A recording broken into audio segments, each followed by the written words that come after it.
You're watching South Today. Coming up on the programme tonight, 3 years on. Good evening, I'm Jo Kent.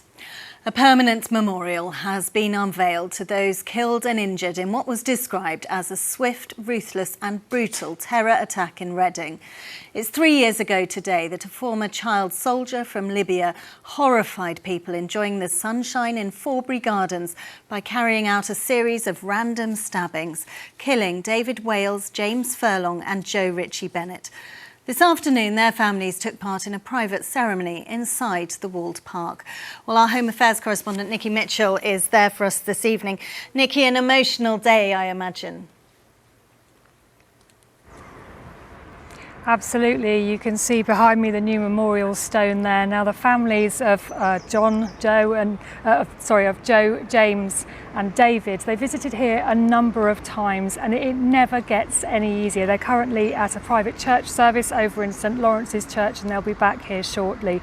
Now, this was a terrifying attack which absolutely shocked the nation. The three men were dead within minutes. 3 others were badly hurt and dozens of others were left traumatised by what they'd seen. Those of us who call 3 teenagers have died in a road accident near Abingdon in Oxfordshire.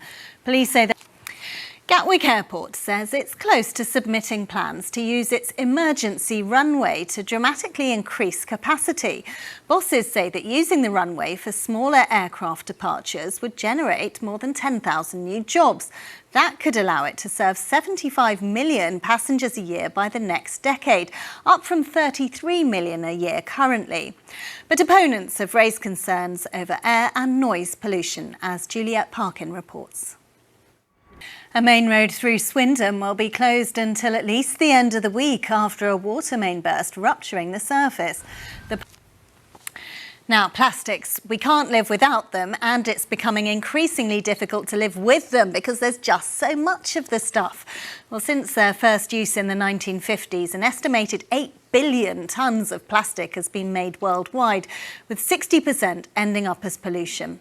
Now, we're more aware of the problem, but even now we still struggle to deal with this waste. Only 10% of plastics are recycled. More than 80% is incinerated, sent to landfill, or is left as litter. Well, as an international conference takes place in Portsmouth to try and find solutions, James Ingham has been looking at how it impacts on the ordinary lives in the city and what we can all do to play our part. Now, residents in a village near Abingdon say hours-long power cuts are endangering the elderly, shutting the local school and preventing people from working from home. Parts of Appleton have been running off a generator for the past 4 weeks, but that too has been breaking down. Angela Walker went to take a look. Yeah, the problem's there. Let's hope things improve for them soon. Right, let's move on to sport now. As you can see, Lewis is with me and we were all change at Bournemouth yesterday. Tonight we're going to focus on Reading and they've had a really torrid time of it, haven't they? They have, yeah. Just today, the women's manager, Kelly Chambers, has left after 16 years with the club. There's loads of uncertainty around the men's team. Following points, BBC 2 at 7 o'clock to find out how that one ends. Gosh, it's down to the wire, isn't it? England. I don't know. Yeah. Yeah, let's forget about the cricket. Let's move on to a bit of history now, because we all know that Sir Francis Drake famously almost had his game of bowls interrupted by the Spanish Armada. But what you might not realise is that rare maps of the battle still exist today. Yeah, they record events back in 1588 and they're about to go on public view for the very first time at Portsmouth Historic Dockyard. But the maps are so fragile they can only be displayed for 45 days. Steve Humphrey has been along for a sneak preview. What fantastic documents. That's the little pictures of the galleons on there. They're great, aren't they?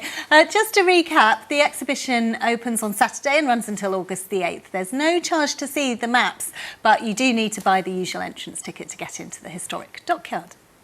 Right, let's move on to the weather. Now, Sam, it chucked it down last night. You could hear the rain, it kept me awake, yeah. My poor roses, my garden took a real battering, and I'm sure that was the same for lots of people across the region. Let's take a look at our photos for today. Thanks, Sam. Hotting up again then. 27, eh? Well, that is all from us for this evening. Just a look ahead to tomorrow night's programme when we'll be meeting the guitar teacher from Dorset who may be set for stardom after appearing on America's Got Talent. So we'll look forward to that. Ed Salt will be with you for our late news at 10:30. But have a lovely evening. Bye-bye. Good night.